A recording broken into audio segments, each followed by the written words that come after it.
यदि दो संख्याओं का अंतर 3 हो और उनके वर्गों का अंतर 39 हो तो बड़ी संख्या कितनी है। तो देखिए यहाँ पर दो संख्याओं का अंतर दिया गया है। कितना दिया गया है? 3 दिया गया है। और उन्हीं संख्याओं के वर्गों का अंतर दिया गया है 39 दिया गया है। तो यहाँ पर बड़ी संख्या पूछ रहा है कि बड़ी संख्या क्या होगी। तो यहाँ से देखिए 39 को लिखेंगे, 39 में इस 3 से भाग दे देंगे, 3 से भाग दे दिया, कितना आ गया? 13। अब 13 में इस 3 को जोड़ दीजिए, इस 3 को जोड़ देंगे और 2 से भाग दे दीजिए। यहाँ से जोड़ेंगे 16, 16 में इस 2 से भाग देंगे 8। तो बड़ी संख्या क्या होगी? 8 होगी। ये देखिए यहाँ पर आपका ऑप्शन ए करेक्ट है। यदि यहीं पर अगर हमसे पूछता कि छोटी संख्या कितनी होगी तो छोटी संख्या के लिए यहाँ से क्या करते? 13 माइनस 3 करते और 2 से भाग दे देते। तो यहाँ 13 माइनस 3 करते 10 आता, 10 में से 2 से भाग देते तो 5 आता। छोटी संख्या कितनी होती? 5। लेकिन पूछा है बड़ी संख्या, तो आपका ऑप्शन यहाँ पर ए करेक्ट है। किसी संख्या को 899 से भाग देने पर शेष 63 प्राप्त होता है। यदि उस संख्या को 29 से भाग दे तो शेष प्राप्त होगा। तो यहाँ पर देखिए कह रहा है कि 899 है। यह 899 से किसी संख्या में जब भाग देंगे तो शेष कितना मिलता है? 63 मिलता है। अब कह रहा है कि यदि उस संख्या को 29 से भाग दे तो शेष क्या प्राप्त होगा। तो यहाँ से आप ट्रिक अपनाएंगे, क्या करेंगे? जो यहाँ पर हमें शेष मिला है कितना है? 63 है।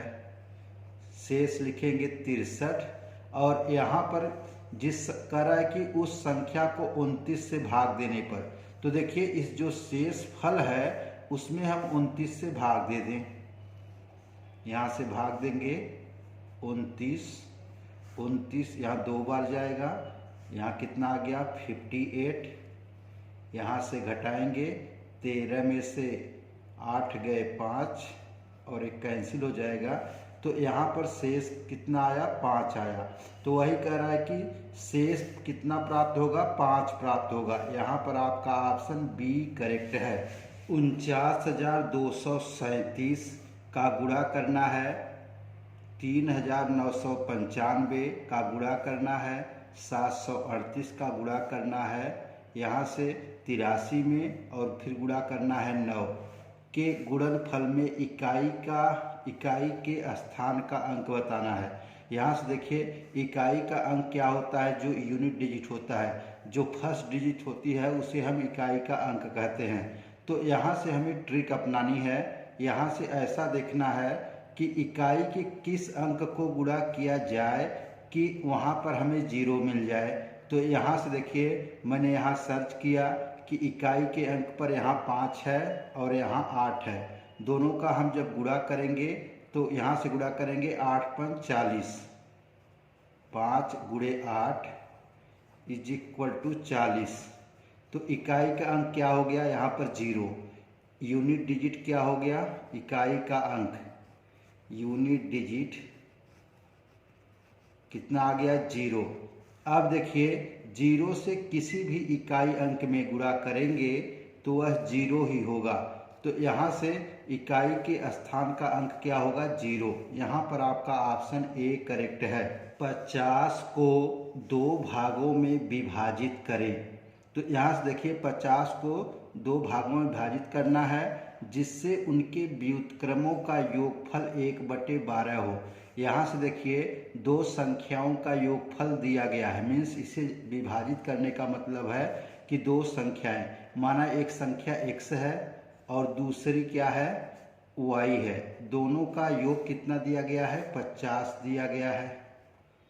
अब कह रहा है कि जिससे उनके व्युत्क्रमों का योगफल 1/12 हो।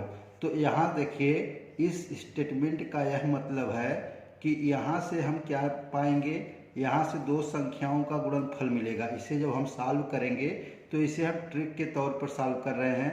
तो यहाँ से 12 का गुणा इसमें होगा 50 में।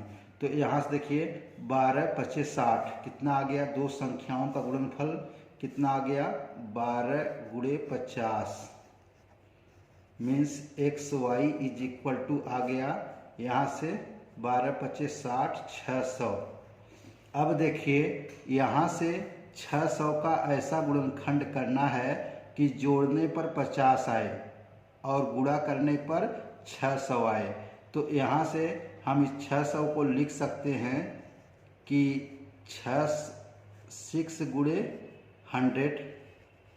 तो यहाँ से इसे लिख सकते हैं 2 गुणे 3 और 100 को लिख सकते हैं 10 गुणे 10।